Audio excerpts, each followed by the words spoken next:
There's a man in the woods. What a spectacle. Before the story started, this school was still respectable. My students used to skip down the hill to the honeysuckle, pluck a couple, and collect their nectar till they picked their fill.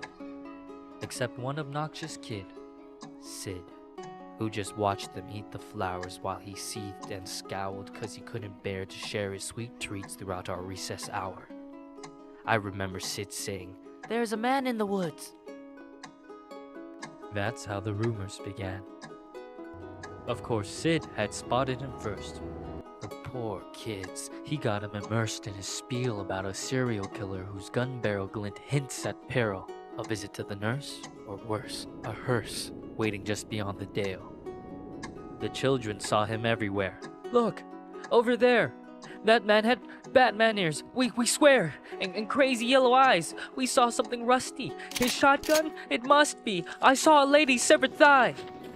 Trust me, every word I heard was absurd. Yet each day Sid would stray down way past the playground. Who else was brave enough to save us from the killer's next plot? The rest of the lot would stop back at the blacktop, sure that any closer they were bound to be found deep in the woods, left to rot. I pleaded for the kids to think and learn to be mature, but after a few more rumors doomed my attempts to prove the school was secure, their fear was undeterred, and when the buses drove them all home, the parents finally heard.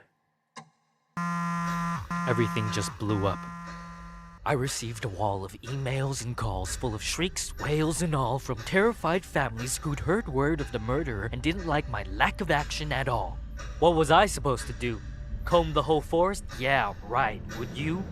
That means I didn't care? That's not fair. The stories that worried you weren't true. Of course I would feel regret had there been a real threat and I ignored it, and some poor kid got kidnapped while the kids were napping. But you couldn't admit that your good little kid would formulate a fib, so he ignored what I said. Your little angels could never cook up such incredible creations. An overactive imagination maybe, but my kid could never lie.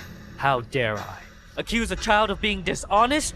Just monstrous. The parents were displeased, and when the PTA took action, they dismissed me from the classroom. Right, they knew what was best for their kids. Do you know how difficult it is to get a job when a bitter mom slanders your rep with child neglect from the outset? Now who's in control of your classes? Single file lines? Single file lines. Little file swine, a killer by the pines. Really? Are you blind? Will you find your spines? Sid, a child decides to fill our minds with lies, and the next thing you see is people treating me like I'm committing crimes. I was in my prime. Those kids were lucky to have me. Do you see what you did? But I can play along. I can be good. Do you hear that, Sid? There's a man in the woods.